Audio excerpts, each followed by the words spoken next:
Equations को किस प्रकार से बैलेंस कर सकते हैं, कैसे बैलेंस कर सकते हैं, क्या तरीका होगा जिससे हम लोग आसानी से कोई भी केमिकल इक्वेशंस दिया हुआ रहेगा उसको बैलेंस कर सकते हैं। जैसे कि आप जानते हैं कि बोर्ड में इनसे जो chemical equation, unbalanced chemical equations को बैलेंस करने के लिए ये क्वेश्चंस बनता ही बनता है, तो ये सीखना बेहद ज़रूरी है। तो चलिए देर न करते इस टॉपिक को क्लियर करते हैं।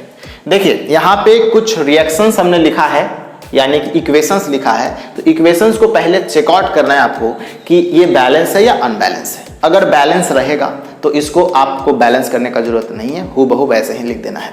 यदि अनबैलेंस्ड है तो इसको बैलेंस करने की जरूरत है, जिसका स्टेप्स अब हम लोग सीखेंगे। ठीक है, तो चलिए देखते हैं बच्चे। सबसे पहले इसको चेक करते हैं। फर्स्ट वाले को आपको देखना क्या है, यहाँ पे देखना है नंबर ऑफ एटम्स लिखना है। ठीक है, और ये है LHS और ये है RHS। तो आपको पहला वाला का मैं चेक करके दिखा रहा हूँ। देखिए यहाँ पे है नंबर ऑफ एटम्स में मैग्नीशियम है, ठीक है, उसके बाद है ऑक्सीजन है। अब यहाँ पे देखिए कितने हैं नंबर ऑफ एटम्स, तो यहाँ पे LHS में अगर देखा जाए तो LHS में 1 है और RHS में भी 1 है। ऑक्सीजन की बात करें तो इसमें 2 है और इसमें क्या है, 1 ही है। तो यानी कि ये वाला बैलेंस नहीं है, ये बैलेंस है। तो कहने का मतलब ओवरऑल ये बैलेंस करने का जरूरत है, तो हम लोग इसको क्या करेंगे, बैलेंस कर देंगे। ठीक है, दूसरा चेक कर लेते हैं। ये फर्स्ट वाला हो गया। दूसरा में Zn है और फिर आपका Zn है और उसके बाद है H और है S और है O, यानी कितना है। अगर इसमें देखिए Zn की बात करें तो Zn कितना है, Zn आपका यहाँ LHS 1 है, हाइड्रोजन है 2, सल्फर है 1 और एक ऑक्सीजन का 4 है। वही उस साइड में अगर देखें तो उस साइड में है, यहाँ पे देख सकते हैं Zn कितना है, 1 है, हाइड्रोजन है आपका 2, ठीक है, हाइड्रोजन कितना है, 2 है, और ऑक्सीजन मतलब कि यहाँ से देख सकते हैं यहाँ पे हाइड्रोजन 2 है और सल्फर जो है, सल्फर आपका 1 है और तुम्हारा ये जो है ऑक्सीजन 4 है। तो ये आप देखने से आपको पता चल रहा होगा कि ये तो भाई बैलेंस है। क्या है, ये तो बैलेंस है। तो इसको बैलेंस करने का जरूरत नहीं है, आपको इसको बैलेंस करने का जरूरत नहीं है। तो अब हम लोग देखते हैं इसको बैलेंस कैसे करेंगे। तो ये देखिए एक मेथड्स होता है आपका, बहुत ही बेहतरीन मेथड्स है जिसको बोलते हैं हिट एंड ट्रायल मेथड। अंधाधुंध फायरिंग करना है आपको। अंधाधुंध फायरिंग करने का मतलब ये है कि आपको अंधेरा में तीर चलाना है। बोलते हैं ना कि अंधेरे में तीर मार रहे हैं, लग गया तो ठीक है, ना लगा तो गलत है। तो यहाँ पे आपको हीट एंड ट्रायल मेथड हम बताते हैं, इसका इस्तेमाल करेंगे। हीट एंड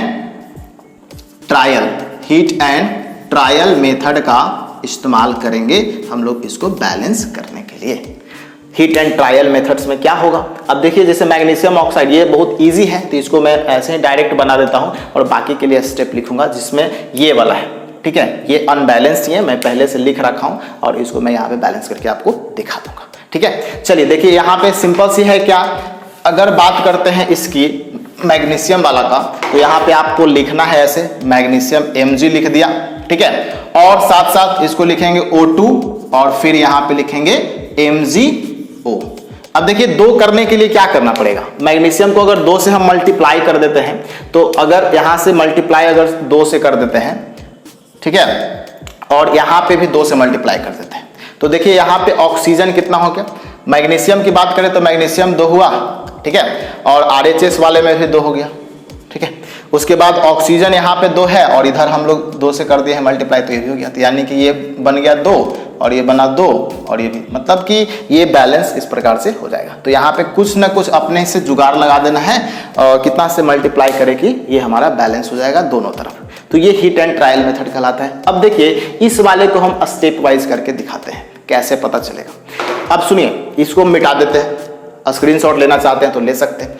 अब बात करेंगे हम लोग नेक्स्ट जो है, आप देख सकते हो ये, इसका हम लोग बात करते हैं। इसको पहला स्टेप में करेंगे क्या, समझिए। पहले हम लोग चेक कर लेंगे कि ये क्या है, बैलेंस है कि नहीं बैलेंस है। तो देखिए देखने से पता चलेगा, फेरस 1 है और यहाँ पे 3 है, तो ये अनबैलेंस्ड है, ठीक है। तो अब इसको हम लोग बैलेंस करने का कोशिश करते हैं। सबसे पहले कहता है स्टेप में कि आप इसको बॉक्स में बंद कर दीजिए। क्या कर दीजिए, बॉक्स में बंद, जैसे है वैसे ही आप इसको बंद कर दीजिए, ठीक है। तो इसको बॉक्स में हम लोग बंद कर दिए, ठीक है, बॉक्स में बंद कर दिया। बॉक्स में इसलिए बंद करते हैं ताकि आप इसके अंदर में मल्टीप्लाई ना कर सको, जब भी करो तो इसके बाहर में मल्टीप्लाई करो, ठीक है। अब इसके बाद ये वाला लिख लेते हैं, नंबर ऑफ एटम्स में लिखते हैं हम लोग LHS में और RHS में, ठीक है। सिंपल वे में बता दूंगा, तुरंत समझ में आ जाएगा। LHS है और क्या है, RHS है। तो आप देख सकते हो यहाँ पे फेरस लिखेंगे, पहले क्या लिखेंगे, फेरस, फिर उसके बाद है हाइड्रोजन, उसके बाद है ऑक्सीजन, इतना ही है, फेरस हाइड्रोजन ऑक्सीजन। यहाँ पे अगर देखा जाए तो यहाँ से फेरस में कितना है, फेरस में 1 है, ठीक है, हाइड्रोजन 2 है और ऑक्सीजन भी 1 है। इस साइड में देखें तो फेरस 3 है, हाइड्रोजन 2 है और ऑक्सीजन 4 है, ठीक है।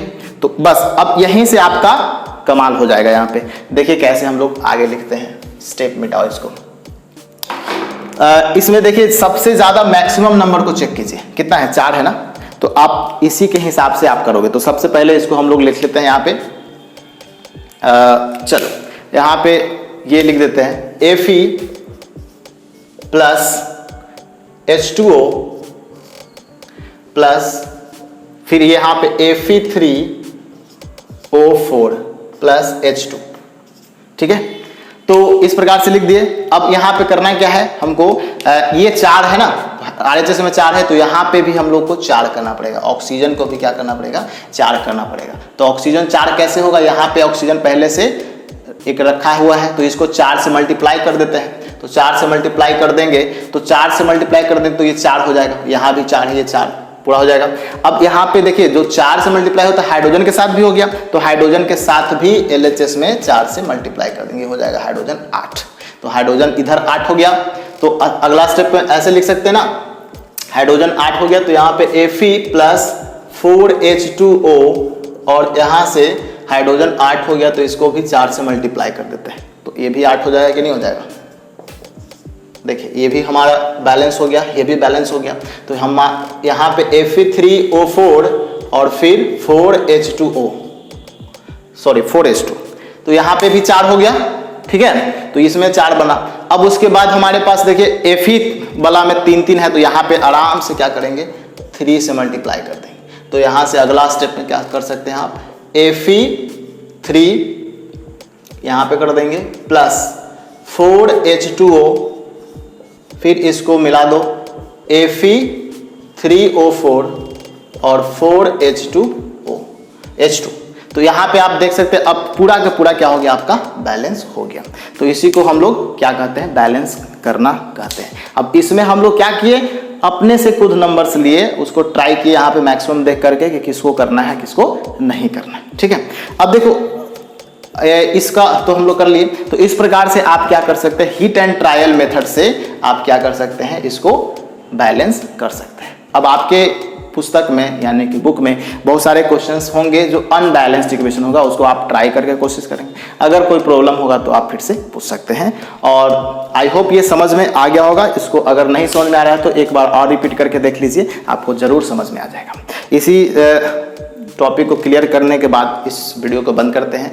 और अगर ये वीडियो पसंद आ रहा है तो हमें मोटिवेट करने के लिए और थोड़ा और एनर्जेटिक बनाने के लिए आप इस वीडियो को शेयर कर सकते हैं अपने दोस्तों के साथ, और हमारे चैनल को सब्सक्राइब कर दीजिए और वीडियो हो सके तो लाइक कर दीजिए। चलिए मिलते हैं अगले वीडियो में, तब तक के लिए गुड बाय, जय हिंद, वंदे मातरम।